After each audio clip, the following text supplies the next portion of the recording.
आजकल के कुछ कथावाचकों का मामला होता है कि वो भागवत कथा करते हैं, मूँछ मुड़ा लेते हैं, दाढ़ी रखते नहीं हैं, हिजड़े जैसी शक्ल कर लेते हैं और उसके बाद में वो अनाप शनाप कहते रहते हैं कि औरतें 1000 जगह मुँह मारती हैं, 100 में से केवल जो कि 4% औरतें सही होती हैं। इस प्रकार से कहते रहते हैं और उसमें भी वो राधे राधे का कीर्तन कराते रहते हैं। क्या राधे माँ महिला नहीं थी, नारी नहीं थी, आज शक्ति नहीं थी?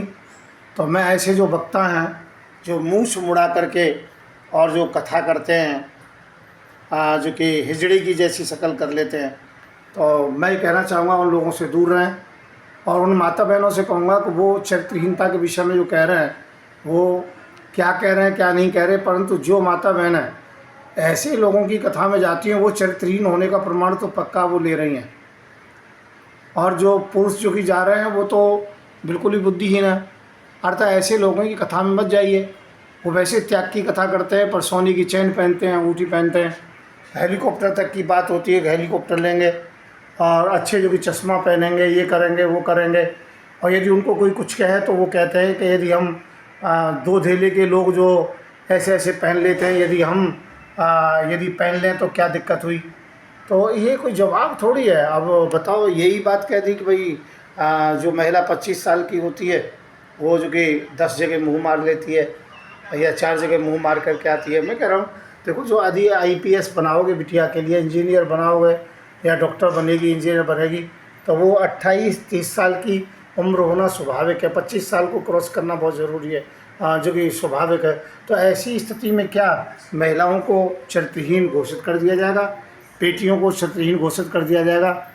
और मैं तो इसी बात को कहना चाहता हूँ। मैं संत युवराज बोल रहा हूँ पर्दे के पीछे से, ये राधे रानी के पीछे से। मैं एक बात ज़रूर कहना चाहता हूँ, भाई यदि ये बात है तो हम तो बात खोल नहीं रहे।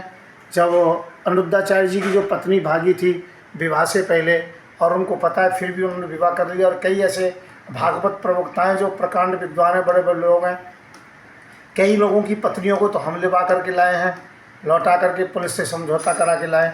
उनमें एक अनिरुद्धाचार्य जी की भी हैं जिनकी पत्नी पहले शादी से पहले भाग गई थी। इस बात को हमें बताना थोड़ी है। यदि किसी को ये मालूम पड़ जाए अनिरुद्धाचार्य जी की पत्नी भी भाग गई थी तो फिर वो हगम्बा हो जाएगा।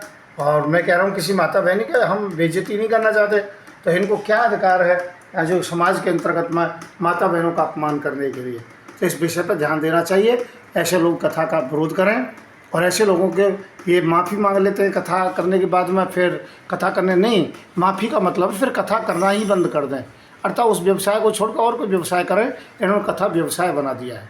मैं हूँ संत युवराज, हिंदू सेना का राष्ट्रीय अध्यक्ष। मेरा नंबर है 9540460684। धन्यवाद।